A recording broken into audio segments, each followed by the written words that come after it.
What can wash away my sin? Nothing but the blood of Jesus.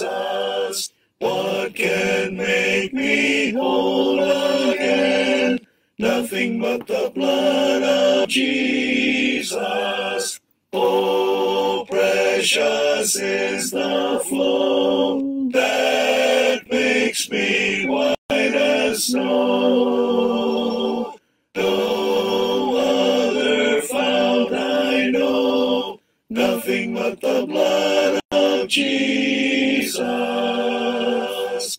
For my pardon this I seek, nothing but the blood of Jesus. For my cleansing this my plea, nothing but the blood of Jesus.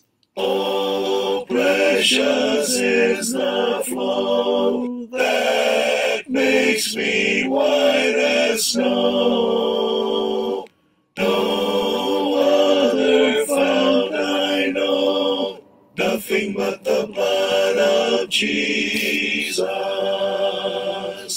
Nothing can for sin atone, nothing but the blood of Jesus.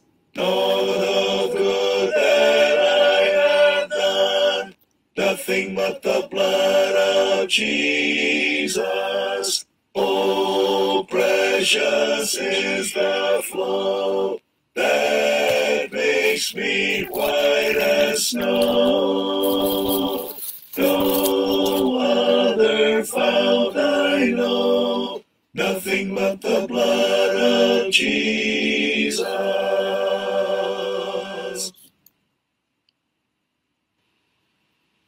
King of my life, I crown thee now, thine shall the glory be. Lest I forget thy thorn-crowned brow, lead me to Calvary. Lest I forget Gethsemane, lest I forget thine agony, lest I forget thy love for me, lead me to Calvary. Show me the tomb where thou wast laid, tenderly mourned and wept. Angels in robes of light arrayed guarded thee whilst thou slept. Lest I forget Gethsemane, lest I forget thine agony, lest I forget thy love for me, lead me to Calvary. Let me like Mary through thy gloom come with a gift to thee. Show to me now the empty tomb, lead me to Calvary. Lest I forget Gethsemane, lest I forget thine agony, lest I forget thy love for me, lead me to Calvary. May I be willing, Lord, to bear daily my cross for thee, even the cup of grief to share, thou hast borne all for me.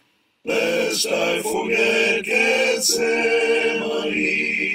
lest I forget thine agony, lest I forget thy love for me, lead me to Calvary.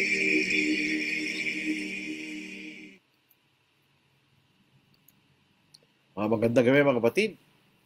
So tayo po ay nagagalak po sa gabing ito na mayroong ulit tayong pagkakataon na magkasama-sama upang mag-aral po sa salita po ng Diyos. Pagka mayroon pong nagaganap sa gitnang silangan, ay nagiging focus ng mga tao, lalo pag-involve ang bansang Israel, na ito raw po ay parehong bansang Israel na mababasa natin sa Biblia. So, ito po ang ating gusto nating bigyan pansin. Dahil meron pong aral na tinatawag na premillennialist na sinasabi ang Panginoon ay bababa sa lupa, maghahari ng 1,000 taon, at ibabalik niya ang kaharian ng Israel. Parang yun po ay kanilang inaiisip pag mayroong mga pangyayari po sa gitnang silangan. Wala po tayong interes sa politika ng mga bansa. That is not our business. Ang ating pong concern ay kung ano sinasabi ng banal na kasulatan. Sa aking observation, mayroong mga Kristiyano na naniniwala, na nakikita ko sa mga Facebook, na naniniwala ng bansang Israel sa modernong bansang Israel ay siya rin ng Israel sa Biblia. Yung po ang ating pag-aaral sa mga susunod na mga pag-aaral po natin. Ang ating bibigyan pansin sa gabing ito ay ang pagsisimula ng bansang Israel sa banal na kasulatan. So binabati natin ang ating mga kakabsat na imbag rabi, kada kayo amin kakabsat. Binabati natin ang ating mga igsoon. Maayong gabi sa inyong tanan, mga igsoon. Binabati natin ang ating mga katugangan. Diyos marahay na banggi sa inyong gabos. Yung mga taga-Pangasinan, masanto sa labi, sa kayo namin. At dito po sa aming lupain na mga Mekeni, Maya Pabengi, Kekongan. Mahalaga po ang banal na Israel, mahalaga po ang bansang Israel sa Biblia. Unang-una, ito ang pinanggalingan ng ating Panginoon ayon sa laman. Ibig sabihin, ng magkatawang taong Panginoon ay nanggaling po siya sa bansang Israel. Kaya napakahalaga na pag-aralan po natin ito na ayon po sa banal na kasulatan. Isang masusing pag-aaral na maaaring tayo aabot sa tatlong bahagi. Dito po sa unang bahagi ay ating pag-aaral ng simula ng bansang Israel. Ang pangalang bahagi ay ang pagtatakwil ng Diyos sa bansang Israel. At ang ikatlong bahagi ay ang katapusan ng bansang Israel ng Biblia. Yun po ang ating gustong bigyang pansin sa ating magiging pag-aaral. So, alam po ninyo kung ating pong titignan ng banal na kasulatan. Ang bansang Israel po ay nanggaling kay Abraham. Si Abraham po ay isang matuwid na tao at siya po ay sinasabi sa Biblia na ama ng lahat ng sumasampalataya, the father of all believers. Nung si Abraham po ay inutusan ng Panginoon na umalis siya sa lupain ng Haran, sa lupain ng Ur, tapos inulit sa lupain ng Haran, na siya po ay pupunta sa lupain ng Canaan, ay nangako po ang Diyos kay Abraham. Anong panahon na yon, ang kanyang pangalan ay Abraham pa lang, hindi pa Abraham. Dito po sa Genesis chapter 12, verses 1 to 3, nakikita po natin dito ang pangako ng Diyos kay Abraham noong panahon na yon, kung siya'y susunod at pupunta siya sa lupain na ipakikita sa kanya ng Diyos na hindi pa niya napuntahan at wala siyang impormasyon tungkol sa lupain kanyang pupuntahan. So ito po ay lubusang pagtitiwala sa Diyos. Isipin nyo, inutusan siya na lisanin niya ang kanyang bansa at pumunta siya sa lupain na wala siyang kinalaman, wala siyang kaalam-alam. Sinabi ng Panginoon kay Abraham, umalis ka sa iyong lupain, sa iyong mga kamag-anak, at sa bahay ng iyong ama. At pumunta ka sa lupain ituturo ko sa iyo. Gagawin kitang isang malaking bansa, ikaw ay aking pagpapalain, gagawin kong dakila ang iyong pangalan, at ikaw ay magiging isang pagpapala. Pagpapalain ko, magbibigay ng pagpapala sa iyo, at susumpain ko ang mga susumpa sa iyo. At sa pamamagitan mo ang lahat ng kung sa lupa ay pagpapalain. Dito po isang pangako ng Diyos kay Abraham na gagawin niya isang dakilang bansa. I will make you a great nation. I will bless you and make your name great. And you shall be a blessing. Yun ang sabi ng Panginoong kay Abraham. Yun po isang pangako. Kung siya'y susunod at dilisanin niya ang lupain ng Ur, later on sa Haran, upang siya'y pumunta sa lupain ng Kana. So doon natin makikita ang unang pagbangkit sa bangsa na manggagaling kay Abraham noong panahon na yan. Kung kayo, lulandag po tayo ng kapitulo. Sa Genesis chapter 15 verse 3, dito naman po sinabi ng Diyos kay Abraham yung lupain na ibibigay ng Diyos sa kanyang magiging mga lahi. Dahil magpapansin po natin, lalo pag binasa natin Hebrews chapter 11, hindi naman nakamtan ni Abraham yung lupain na pinangako sa kanya ng Diyos para sa kanyang sarili. Kundi ito'y para sa isang lahi na manggagaling kay Abraham. Okay, Abraham noong punong panahon. Dito po sa Genesis chapter 15, at tayo po magbabasa lang po ng maraming talata sa gabing ito. Magsimula po tayo sa Genesis chapter 15, verse 3, at tayo po verse 13 hanggang verse 15. Dito po yung pangakong lupain ng Diyos kay Abraham. Ano po? Basahin natin. Magsimula po tayo sa verse 13. Ano po? Sinabi ng Panginoon kay Abraham, tunay na dapat mong malaman ng iyong binhi ay magiging tagaibang bayan sa lupain hindi kanila. At sila'y magiging mga alipin doon at sila'y pahihirapan sa loob ng 400 taon. Ngunit ang bansang kanilang paglilingkuran ay aking hahatulan at pagkatapos aalis sila na may malaking ari-ariya. Ito'y mangyayari pag si Abraham ay patay na kanya.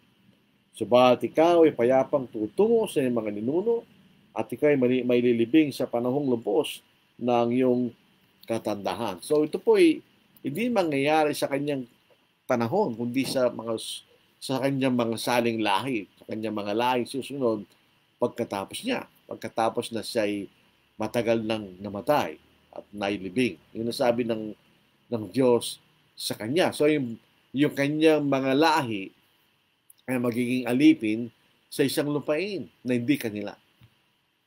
At isang palatandaan din na kapag sila po paginatulan ng Diyos, yung bansang iyon, ang lahing iyon ay lalabas na may malaking ari-arian.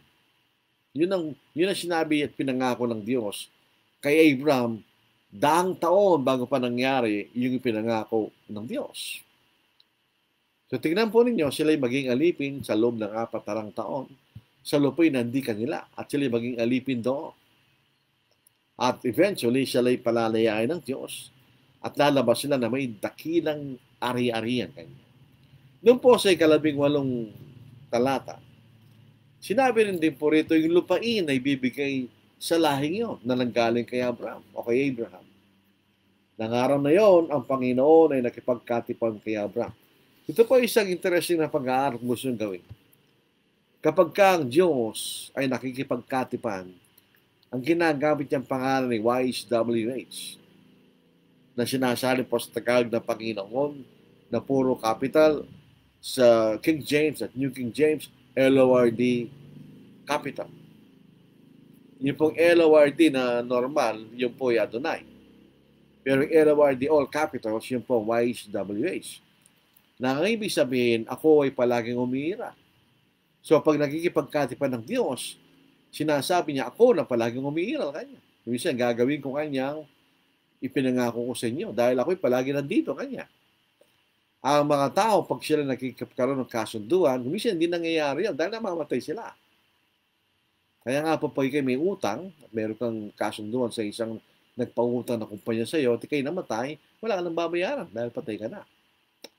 So dito po sa 18 talata, nang araw na yon, ang Panginoon ay nakipagkatipan kay Abraham at sinasabi, ibibigay ko lupain ito sa iyong binhi. Mula sa ilog ng Ehipto hanggang sa malaking ilog, ang ilog Euphrates. Yun ang boundary.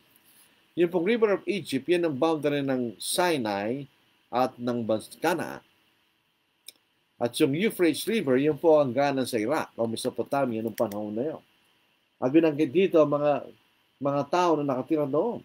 Ang lupain ng mga Kineo, Kenizeo, at ng mga Kadmoneo, ng mga Eteo, Perizeo at Rephaim, at ang mga Amoreo, Cananeo, Gergaseo, at mga Jebuseo. Yan ang mga tao na nakatira doon. Interestingly, may binanggit po rito ng Eteo, nasabi ng mga kritiko ng Biblia, hindi naman daw po totoo yung lahing yun. Pero later on, sila po ay, yung mga archaeologists, ay nakahukay ng katibayan na mayroong mga Hittites na nagpapatunay ng Biblia ay nagsasabi ng totoo. So, yung dalawang bagay na nakita natin. Si Abraham ay pinangakuha na magiging isang dakilang bayan at bibigyan siya ng isang lupain sa kanyang pinhi o siya ay bansang manggagaling sa kanya. Nagutusan ng Diyos si Abraham na iyahin niya si Isaac na kanyang anak. At hindi niya ipinagkait. Bagamat ipinahintulutan ng Diyos na patayin niya si Isaac, inulit ng Panginoon ang kanyang pangako kanya. Sa Genesis chapter 22 verse 11 hanggang verse 17, sabi dito, "But the angel of the Lord called to him from heaven and said, Abraham, Abraham. So he said, Here I am. And he said, Do not lay your hand on the lad and do anything to him. For now I know that you fear God, since you have not withheld your son, your only son, from me. Then Abraham lifted his eyes and looked, and there behind him was a ram caught in the thicket by its horns. So Abraham went and took the ram and offered it up for a burnt offering instead of his son. And Abraham called the name of the place, The Lord Will Provide. As it is said to this day, In the mount of the Lord it shall be provided. Then the angel of the Lord called to Abraham a second time out of heaven and said, By myself I have sworn, says the Lord, because you have done this thing and have not withheld your son, your only son. Blessing I will bless you, and multiplying I will multiply your descendants as the stars of the heaven, and as the sun which is on the seashore, and your descendants shall possess the gates of their enemies. In your seed all the nations of the earth shall be blessed, because you have obeyed my voice. So, inulit dito yung pangako siya magiging bansa, at sabi rito, sasakupin kanya ng iyong binhi ang lupain ng iyong mga kaaway.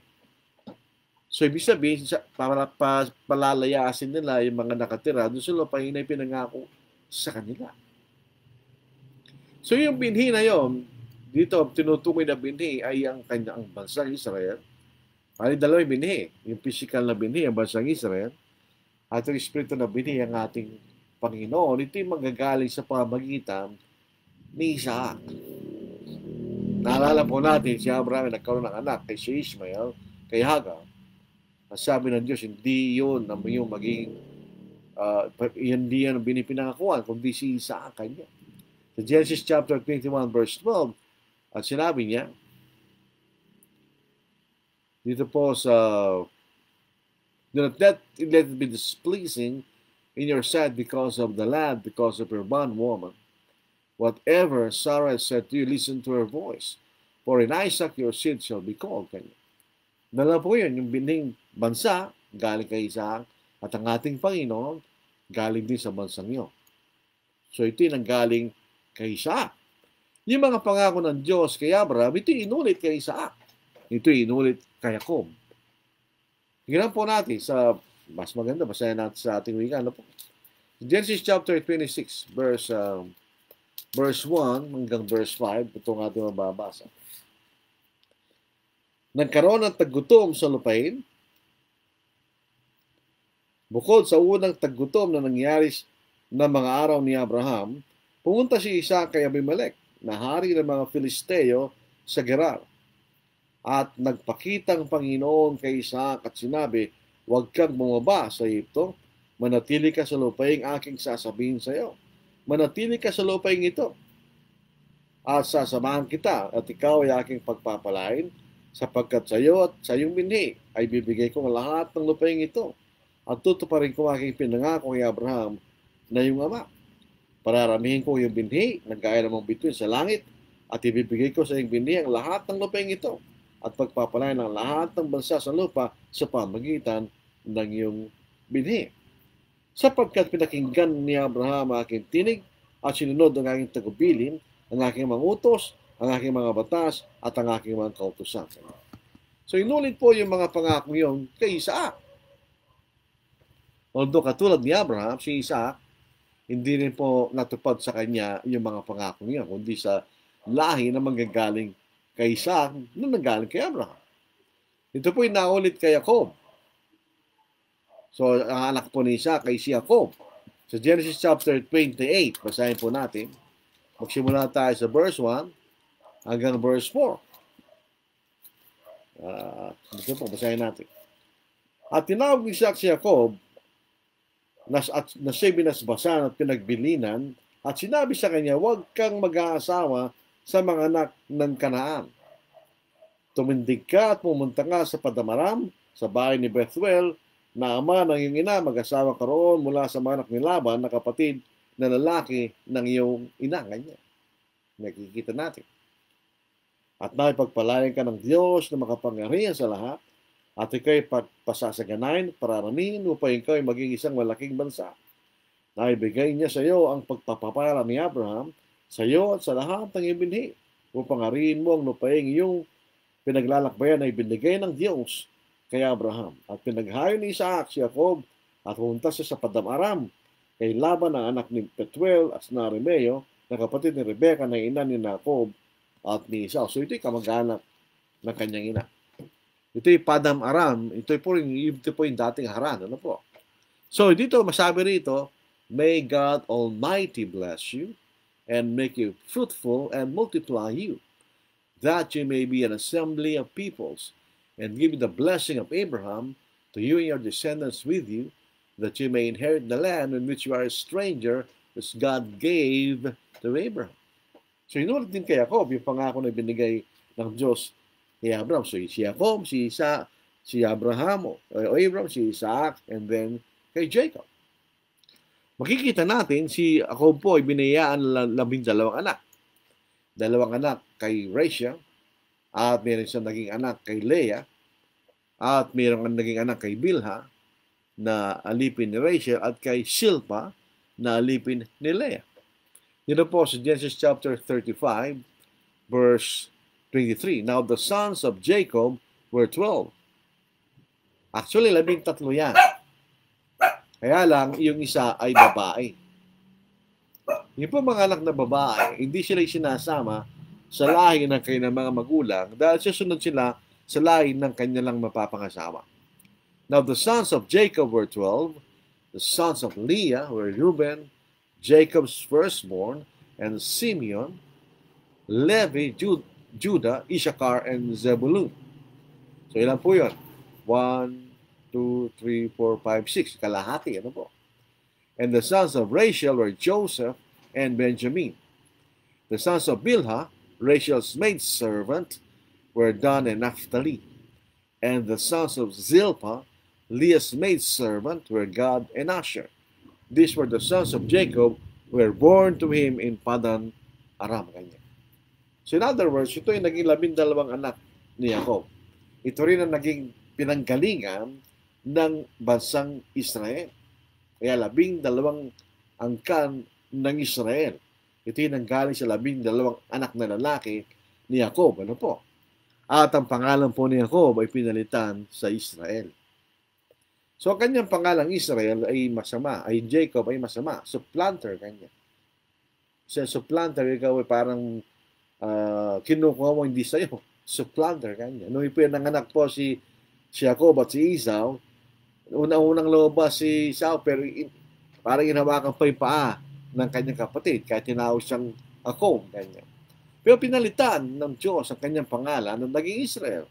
So, Genesis chapter 32, verse 20, and he said, your name shall no longer be called Jacob, but Israel, but you have struggled with God and with men and have prevailed. Ang ibig sabihin ng Israel, God has prevailed. Ganyan. O God has prevailed with you. Yun ang ibig sabihin ng salitang Israel. Ganun din po sa Genesis chapter 25 verse 10. And God said to him, your name is Jacob, your name shall not be called Jacob anymore, but Israel shall be your name. So he called his name Israel. Also God said to him, I am God Almighty, be fruitful and multiply, and nation and company of nations shall proceed from you. And kings shall come from your body. The land which I gave Abraham and Isaac, I'll give to you and your descendants. After you, I give this land. So itong lupain ng Canaan na ipinangako kay Abraham, kay Isaac, ay binigay rin kay Jacob at sa kanyang magiging lahi kanya. Yung sa laging 12 angkan o anak ni Jacob. Kung bakit simple natin, yung pangalang Jacob at Israel, na hindi lamang ginagamit kay Jacob na tao. Ito rin po yung ginagamit sa bansa na nanggaling kay Jacob. Kaya nga po sa Exodus chapter 4 verse 22, at ito po isang magandang argument laban sa argument ng mga Jehovah's Witnesses na si Kristo raw po ay tinawag na firstborn sapagkat siyang unang pinanganak. Pero pansinin natin dito, then you shall say to Pharaoh, that says the Lord, Israel is my son, my firstborn. Hindi ito tumutukoy kay Israel na tao. Ito'y tumutukoy sa kanyang bayan na nasa Egypto sa panahon na yon. So I say to you, let my son go, that he may serve me. Dahil patay na si Jacob dito, mga puti. But if you refuse to let him go, indeed I will kill your son, your firstborn. So tinawag ng bansang yon na Israel, pagkatasa sa pangalan ng Israel, ni Israel na tao. Dito rin po sa Isaiah chapter 43 verse 1, but now thus says the Lord who created you, Jacob, and He will form you, O Israel. So dito makikita natin, yung unang pangalan ay Jacob, at ito'y naging Israel sa pangalawa. But now thus says the Lord who created you, Jacob, and He will form you, O Israel. Fear not, for I have redeemed you.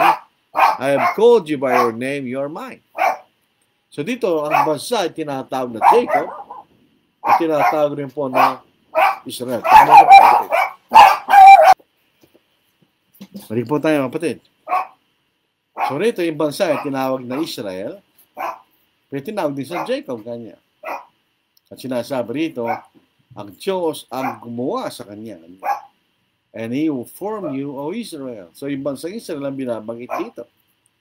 Well, ito pong lahi ni Jacob, ay nakarating po sila sa lupain ng Egypto dahil nagkaroon po ng taggutom sa lupain ng Canaan, wala sila makain. At sinugo ni Jacob yung kanyang mga anak sa Egypto para bumili ng butil o grains. At to make the story short, nagkakilanlan si Jose at ang kanyang mga kapatid at dinala ni Jose ang kanyang amang si Jacob at ang lahat ng kanyang mga kapatid doon po sa lupain ng Egypto. Dito po sa Exodus chapter 1, ito yung summary. Now these are the names of the children of Israel who came to Egypt. Each man and his household came with Jacob, Reuben, Simeon, Levi, and Judah, Issachar, Zebulun, and Benjamin, Dan, Naphtali, Gad, and Asher. Wala si Jose. Dahil andun na sa Egypto. All those who were descendants of Jacob were 70 persons, for Joseph was in Egypt already. So andun na si Jose sa Egypto. And Joseph died, all his brothers, and all the generation. But the children of Israel were fruitful and increased abundantly, multiplied, and grew exceedingly mighty, and the land was filled with them. So, dumami po ang mga Hudyo, mga Israelita, sa lupain ng Egypto. Kaya po sila, yung mga namumuno sa Egypto, sila yung natatakot. At dumating ang panahon na nagkaroon ng panibagong hari sa Egypto na hindi na nila kinikilala si Jose. Sabi, hindi na nila kinikilala yung magandang bagay na ginawa ni Jose pagkaraan ng ilang salinlahi. Sa Exodus chapter 1 verse 8 hanggang verse 11, now there arose a new king over Egypt. We did not know Joseph, or we did not recognize Joseph. And he said to his people, look, the people of the children of Israel are more and mightier than we. Come, let us deal surely with them, lest they multiply, and it happen in the event of war that they also join our enemies and fight against us, and so go up out of the land. Therefore let they set taskmasters over them to afflict them with their burdens, and they built for Pharaoh supply cities, Pithom, and Ramses. So makikita ninyo, yung sinabi ng Diyos kay Abraham, sila'y pahihirapan sa lupain sa loob ng 4 taon. So ito makikita natin. Ito'y natutupad dito po sa Exodus chapter 1 na itong bansang Israel ay naging alipin at pinahirapan sa lupain ng Egypto dahil sila dumadami at natatakot yung Pharaoh na baka pag meron silang kaaway, sila ikakampi sa kaaway at aalis sila sa lupain. Ayaw nila yun dahil pinakikinabangan nila ang bansang Israel, di ba? So, dito po sa Exodus 3:10, nakita ng Diyos ang kalagayan ng kanyang bayan. At naalala niya mga pangako niya kay Abraham o kay Abraham. So, tinawag niya si Moses. Dito po sa Exodus chapter 3 verse 10, Come now, therefore, and I will send you to Pharaoh, that you may bring my people, the children of Israel, out of Egypt. So, siya ang namuno po ng paglaya ng Israel mula sa Egypto ay si Moses. Siyempre, ito po ay isang nakakatakot na sitwasyon dahil sila ay aalis sa lupain ng Egypto na sila ay nanirahan doon sa buong buhay nila. Tandaan po natin yun. Hindi na nila alam ang lupain ng Canaan. Hindi naman sila lumaki doon. Tandaan natin, ilahin na nila yung 12 ni Israel. Patay na siya ko, pati yung 12 anak niya. So ito na yung mga lahi niya. Kaya nagbigay ng assurance si Moses sa bansang Israel. Sa Exodus 14 verse 13, And Moses said to the people, Do not be afraid. Stand still and see the salvation of the Lord, which he will accomplish for you today. For the Egyptians whom you see today, you shall see again no more forever. The Lord will fight for you, and you shall hold your peace. Okay, matakot kanya. Sapagkat ang Diyos ay kasama nila. So, ang bansang Israel, sila po ay pinalaya mula sa lupain ng Egypto. At dito siyang interesting makikita natin, lumabas sila na may malaking pag-aari. Katulad na sinabi ng Panginoon sa Genesis chapter 15. Dito po sa Exodus 12 verse 31, Then he called for Moses and Aaron by night and said, Rise, go out from among my people, both you and the children of Israel, and go serve the Lord as you have said. Also take your flocks and your herds as you have said, and be gone and bless me also. And the Egyptians urged the people that they might send them out of the land in haste, for they said, We shall all be dead. So the people took their down before it was leavened. Dahil dito po pagkatapos ng patayin ng Diyos ang mga panganay sa buong lupain ng Egypto, maliban po sa mga panganay ng bansang Israel. So the people took their down before it was leavened, having their knitted bowls bound up in their clothes and their shoulders. Now the children of Israel had done according to the word of Moses, and they had asked from the Egyptians articles of silver, articles of gold, and clothing. And the Lord had given the people favor in the sight of the Egyptians, so that they granted them what they requested. Thus they plundered the Egyptians. So sila yung lumabas na malaking pag-aari. Pinayagan ng Diyos. Yung bagay na yun, ay po siya pinangako ng Diyos kay Abraham sa Genesis chapter 15. So dito po sa Exodus 14 verse 21-31, dito natin makikita yung Red Sea ay naging dry land at sila ay dumaan sa gitna ng dagat. At nang pinilit ng mga sundalo ng Pharaoh, sila ay sumunod, bumalik sa normal yung dagat at sila ay nalunod. So yun ang paghalis ng bansang Israel mula sa Egypto patungo sa Israel.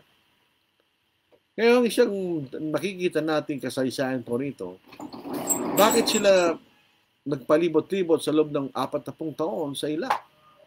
Maraming dahilan sinasabi ng mga commentators, pero wala tayong hindi tayo interesado ron. Interesado tayo sa sinasabi ng Biblia. Kung atin pong susukatin ng pinakamaiksing distansya sa Ehipto at Canaan, ito po ay approximately 250 miles or 400 kilometers. Malapit lang po yun. Kung siguro sila naglalakbay, sila ay aabutin lamang ng ilang buwan. Hindi sila aabutin ng taon. Kung sila ay diretsong aalis mula sa maglalakbay mula sa Ehipto patungo sa lupain ng Canaan. Ang katanungan, bakit sila umabot ng 40 taon? Umikot-ikot sila sa ilang for 40 years. Meron pong dahilan nyo. Huwag na natin pakialaman yung sinasabi ng mga commentator. Ang problema po doon, dahil sila po ay handa nang pumasok sa lupain. Pero para makatiyak lang si Moses, siya nagdadala ng mga sugo o spies, 12 spies, sa lupain ng Canaan upang tignan ang kondisyon ng lupain at ang mga tao doon. Dito basahin po natin. Dito po sa verse 30. Na Numbers 13, ano po? Ngunit pinatahimik ni Caleb ang bayan sa harapan ni Moses at na sinasabi, ating akyatin agad at sakupin sapagkat kayang-kaya nating lupigin nyo. Ngunit sinabi ng mga lalaking umakyat na kasama niya, hindi tayo makakakyat laban sa mga taong yon sapagkat sila malalakas kaysa sa atin. Kaya sila nagdala ng maraming masamang balita tungkol sa lupain kanilang sinisiyasa sa mga anak ni Israel. Sinasabi, ang lupain na aming pinaroonan upang lihim na siya sa atin ay isang lupain na nilalamon ng mga naninirahan doon. At lahat ng tao namin nakita roon ay malalaking tao. At nakita namin doon ang mga Nephilim, ang mga anak ni anak na mula sa mga Nephilim. At kami sa aming sariling paningin ay naging para mga tipaklong at ganyan din kami sa kailang paningin. Ito pong bagay na ito. Nangyayari pa rin sa panahon natin ngayon. Si Caleb at si Joshua ay nagsasabi ng totoo. Pero may 10 sinungaling na nagbigay ng masamang balita tungkol sa lupain. Ulahan niyo kung sino pinaniwalaan nila. Yung nagsasabi ng kasinungalingan. Kaya sa panahon natin ngayon, kahit sa ating mga maharal, yung mga nagsasabi ng katotohanan, hindi na pinaniniwalaan. Mas pinaniniwalaan nila yung nagsasabi ng totoo. Hindi ko alam bakit. So, makita natin, nagalit ang Diyos sa kanila.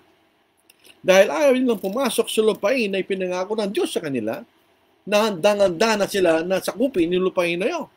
Kung sila nagtitiwala sa Panginoon. Kaya nagalit ang Panginoon. Buntag po tayo sa Numbers 14, dito sa verse 20 hanggang verse at mga sumusunod. Basahin natin sa Tagalog.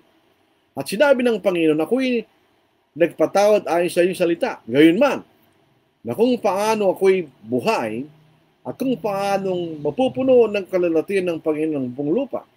Wala sa mga taong iyon na nakakita ng aking kalalatihan at ng aking mga tanda na aking ginawa sa Egypto at sa ilang, ngunit tinukso pa rin ako nitong makasampung ulit at hindi dininig ang aking tinig ang makakita sa lupain na aking ipinangako sa kailang mga ninuno at walang sino man sa kanila na humamak sa akin ang makakita nito.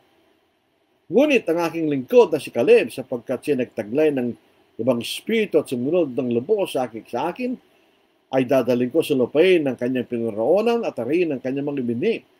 Ngayon sapagkat ang mga Amalekita at ang mga Kananeo na naninirahan sa libis, bumalik kayo bukas at kayo maglalakbay sa patungo sa dagat na napula kanya. Magsimula po tayo sa verse 26. At nagsalita ang Panginoon kina Moises at Aaron na sinasabi, hanggang kailan magrereklamo laban sa akin ng masamang kapulungan ito? Aking narinig ang mga reklamo ng mga anak ni Israel na kanilang sinasabi laban sa akin. Sabihin mo sa kanila, ako'y buhay, sabi ng Panginoon. Kung ano sinabi ninyo sa aking pandinig, ay gayon ang gagawin ko sa inyo. Ayaw nilang pumasok. Di ba? Ayaw nilang pumasok. At ang inyong mga bangkay ay mabubuo sa ilang na ito, at ang lahat na nabibilang sa inyo ay sa inyong kabuang bilang mula sa 20 taong gulang pataas na nagreklamo laban sa akin, ay hindi papasok sa lupa yung aking pinangako na patitiran ko sa inyo, maliban kay Caleb na anak ni Jephone at kay Joshua na anak ni Nun. Ngunit ang inyong mga bata na yung sinabing magiging mga biktima ay aking papapasukin at kailan makikilalang lupain na inyong itinakwil. Ngunit tungkol sa inyo, ang inyong mga bangkay ay mabubuwal sa ilang na ito kanya. So, ang nangyari, 20 years old pataas. Mamamatay muna silang lahat sa lupain ng Sinai at yung 19 years old pa sila papasok doon sa lupain ng Canaan. Kaya sila ay naglakbay ng 40 years. Hinintay muna ng Diyos na mamatay lahat yung 20 years old pataas bago sila pumasok sa lupain ng Canaan. Si Moises, hindi rin siya nakapasok doon. Dahil nagkaroon din po siya ng pagkakamali sa harapan ng Diyos. Minsan may mga kapatid na nagsasabi, hindi naman dahil pinuktok niya nga niya yung bato, kaya hindi siya nakapasok. Naliban, dahil ang utos ng Diyos ay kausapin niya yung bato. Pero ang nangyari, pinuktok niya nga niya. At nagsalita siya ng masama. Ano niya pareho lang yun eh. Habang pinukpok ni Moises yung bato, nagsalita siya ng masama. Basahin po natin para maliwanag. Dito po sa 20 verse 6. Sina Moises at Aaron ay umalis sa harap ng kapulungan at nagtungo sa pintuan ng toldang tipanan at nagpatara pa ang kalalatin ng Panginoon na nagpakita sa kanila. Nagsalita ang Panginoon kay Moises na sinasabi, kunin mo ang iyong tungkod at tipunin mo ang kapulungan, ikaw at ang kapatid mong si Aaron, at magsalita kayo sa bato sa harapan nila upang magbigay ito ng kanyang tubig. Sa gayon, ka maglalabas ng tubig para sa kanila mula sa bato. Ganyan ka magbibigay ng inumin para sa kapulungan at sa kailang mga hayop. At kinuha ni Moises ang tungkod sa harap ng Panginoon na gaya ng iniutos sa kanya. Tinipon ni Moises at Aaron ang kapulungan sa harap ng malalaking bato at kanyang sinabi sa kanila, makinig kayo ngayon, mga kapag-imagsik, ikukuha namin kayo ng tubig sa batong ito. Itinas ni Moises ang kanyang kamay at dalaulit na inampas ng kanyang tungkod ang malaking bato at ang tubig ay lumabas ng sagana at uminom ang kapulungan at ang kailang mga hayop. Sa verse 12, sapagkat sabi ng Panginoon kina Moises at Aaron, sapagkat hindi kayo nanampalataya sa akin upang ipakita ang aking kabanalan sa panangin ng mga anak ni Israel, kaya hindi ninyo dadalhin ang kapulungan ito sa lupain na aking ibinigay sa kanila. So, yun ang problema niya. Imbes na kausap, pinukpok niya at nagsalita siya ng hindi maganda. Hindi niya binigyan ng karangalan ang Panginoon kanya. Sabi niya, here now, you rebels, must we bring water? Hindi sila naglabas ng tubig sa bato, kundi ang Panginoon. Yun ang kung papansinin po natin. Kaya nangyari rito, si Joshua ang pinili na magiging pinuno upang dalhin ng Israel sa lupain na ipinangako sa kanila. So dito sa Joshua, pagkamatay po ni Moises, Joshua chapter 1 verse 1, pagkamatay po ni Moises, nagsalita ang Panginoon kay Joshua na anak ni Nun, na ito ay assistant ni Moises, sinasabi, aking likod ni Moises patay na, kaya ikaw ay umayo, pumunta ka sa Jordan, ikaw at ang lahat ng mga tao sa isang lupain na aking bibigay sa kanila, ang anak ni Israel kanya. So yun kaya si Joshua ang nanguna mula sa mga bansang Israel patungo sa lupain ipinangako. At ang lahat ng lupa na ipinangako ng Diyos kay Abraham, kay Isaac at kay Jacob ay tinupad ng Panginoon. Taliwas po sa sinasabi ng mga premillennialists na hindi raw tinaglay ng bansang Israel yung lupain mula sa ilog ng Egypto hanggang sa Euphrates, ilog ng Euphrates. Hindi raw yung naibigay sa Israel. Hindi raw natupad ng Panginoon ang kanyang pangakong lupain na ibibigay sa bansang Israel. Well, hindi totoo yan. Dito sa Joshua chapter 21 verse 43, so the Lord gave to Israel all the land of which he had sworn to give to their fathers, and they took possession of it and dwelt in it. The Lord gave them rest all around according to all that he had sworn to their fathers, and not a man of all their enemies stood against them. The Lord delivered all their enemies into their hand. Not a word failed of any good thing which the Lord had spoken to the house of Israel, all came to pass. So yung lupain na pinangako ng Diyos kay Abraham, kay Isaac at kay Jacob ay natupad. Ito na ibigay sa bansang Israel.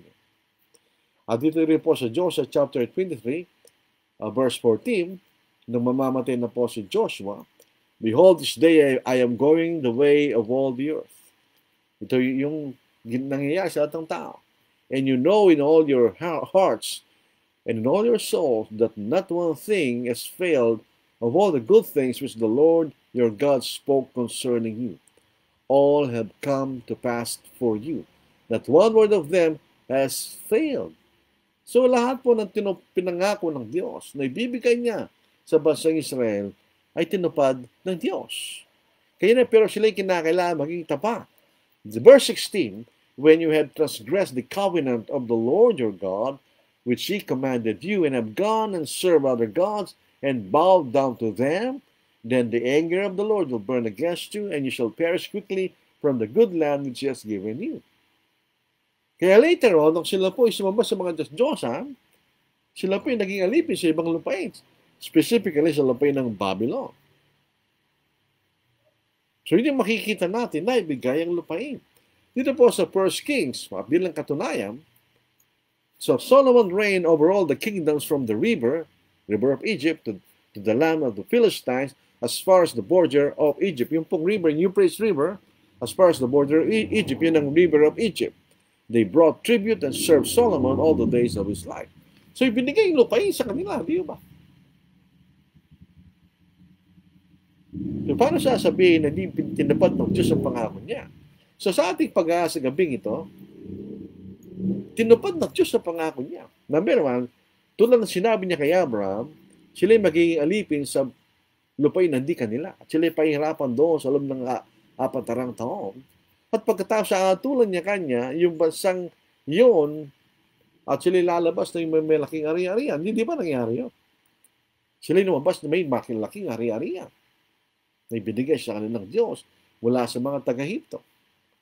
Kaya sila po ang bansang Israel ng Biblia. Ang Diyos ang gumawa doon. Later on sa ating pag-aaral, ang modernong bansang Israel ay hindi ginawa ng Diyos. Ito yung ginawa ng tao. Primarily, the British. Noong 1947, di ba? Pagkatapos ng World War II. So, tinupad ng Diyos ang pangako niya kay Abraham. Siya naging dakilang bansa at ibinigay niya ang lupain na ipinangako sa kanya. Bilang panghuli, dito po ulitin natin ng Isaiah 43 verse, "But now thus says the Lord, who created you, O Jacob, and who formed you, O Israel." Ang Israel sa Biblia, ang gawa noon ay ang Diyos. Ito ang katuparan niya sa pangako niya kay Abraham na inulit kay Isaac at inulit kay Jacob. So, napatunayan natin na yung bansang Israel na mababasa natin sa Biblia, ito'y galing sa Diyos. Sa pakalang pag-aaral natin, makikita natin itong bansang Israel na ginawa ng Diyos ay isang bansang Swahili. At ang sukdulan ng kanilang pagiging Swahili, sila'y sumamba sa mga Diyos-Diyosan. At sila'y pinaalis mula sa lupain at naging alipin sa lupain ng Babylon. So yun po ang ating paglilingkod, loobin ng Panginoon sa araw po ng Miyerkules. Maraming salamat po mga kapatid sa inyong pakikinig. Naway nakatulang ito. Huwag nating napatunayan natin yung bansang Israel sa Biblia, ang Diyos ang gawa no. Paniwalag po sa ating pag-aaral sa gabi ito. Maraming salamat po mga kapatid. Tingnan lang po natin yung mga nag-chat sa makinig. Si Roy Vibes Kapili, good evening. Ano muna. Si Roy Vibes Kapili, good evening po. Si Rafael Ortiz, good evening po, watching and listening from Cabanatuan City. Si Archon Roy Sumabal, maayong gabi soon, sa tanan nga nagapaminaw, mga nakinig, ganyan. Si Bartolome Domingo, magandang gabi po sa ating lahat mga kapatid. At si Bilbar J. Mark, magandang gabi po. Oljano Campong, good evening po. Yun po, magkakaroon po ng lectureship sa City Southside Church of Christ, July 30 to 31. Kung yun po gustong pumunta roon, you're welcome na po. Basta bilang po yung sa amin na kayo pupunta. Maraming salamat po sa inyong pakikinig. Jesus, thy name I love, all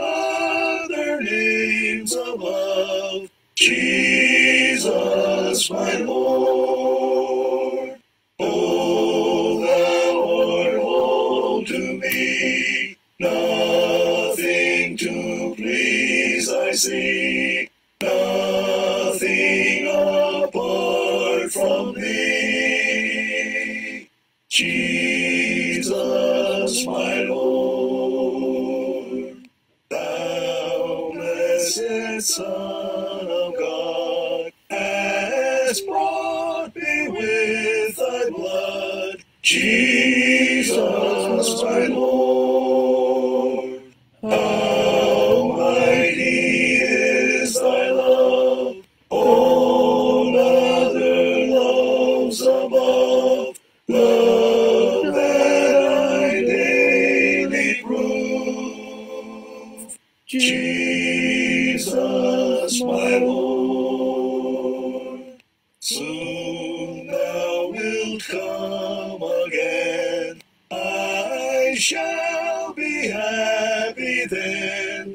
Jesus, my Lord, then thine own face I see, then I shall like thee be, then evermore with thee. Jesus, my Lord. There is beyond the azure blue a God concealed from human sight. He dented skies with heavenly hue, and framed the worlds with his great might. There is a God, He is alive, In him we live, and we survive from the start of From the start of we created man, He is our God, the great I am. There was a long, long time ago a God whose voice the prophets heard. He is the God that we should know, who speaks from his inspired word. There is a God, He is alive, in him we live, and we survive. from the start God, From the start of created man, He is our God, the great I am. Secure his life from mortal line, God holds the germ within his hand. Though men may search, they cannot find, for God alone does understand. There is a God, He is alive, in him we live, and we survive. from the start of From the start of created man, He is our God, the great I am. Our God who shone upon a tree, a life was willing there to give, that he from sin might set men free, and evermore with him could live. There is a God, He is alive, in him we live, and we survive. from the start of From the start of created man, He is our God, the great I am. So maraming salamat po sa inyong pakikinig. Tutuloy po natin ito hanggang makarating po tayo sa konklusyon na ang bansang Israel na nakikita natin ngayon, meron silang karapatang maging bansa sa kanila dahil sila po yung mga tao. Pero hindi ito ang bansang Israel na mababasa natin sa Biblia. Ngayon po ay matagal nang, bago pa dumating ang modernong Israel, matagal nang nawala bilang isang bansa. So yun po ang ating paglilingkod sa dating na mga araw. Tayo po ay saan ipagpalain ng Diyos ang ating gawag pagpagnanasa na may turo natin ng katotohanan. Maraming salamat po. So tayo po'y manalangin. Ang banal, unang-una sa lahat, tayo po ay humingi ng kapatawaran sa mga pagkukulang na aming nagagawa sa inyo, Diyos. Hindi po namin sasabihin na hindi kami nagkakamali, o hindi kami nagkamali kahit kailan. Kami po yung maharap sa inyo, nagpapangumaba na kinikilala po namin na aming pagiging matuwid. Hindi dahil sa aming sariling katwiran, kundi dahil kami pinatawad mo sa aming mga pagkakasala sa pamagitan po ng kamatayan at pagkabuhay na maguli ng aming Panginoon. Ama, kami po ay humingi ng patnubay sa inyo galing sa pamagitan ng mga salita. Nawa ito'y maging ilaw sa aming mga paa at ilawan sa aming mga landas na kami po'y makarating sa aming tunay na tahanan pagdating po ng aming Panginoon. Dinadalayan po namin ng Diyos na sana'y ang aming dahilan ng aming pagsunod sa inyo at paggawa ng tama ay dahil sa aming pagmamahal sa inyo, Diyos. Ngayon din ang pagpapakita ng pagmamahal sa amin na bagamat di kami dapat kami maniyong kaway ay sinugo mo yung anak ng aming Panginoon na mamatay sa krus para magkaroon kami ng patawaran sa aming mga kasalanan. Ama, sana po kami magtagumpay sa aming pagnanasang may pangalan ng salita at mabuksan ang puso ng mga nakinig at sumunod sa inyong Ebanghelyo.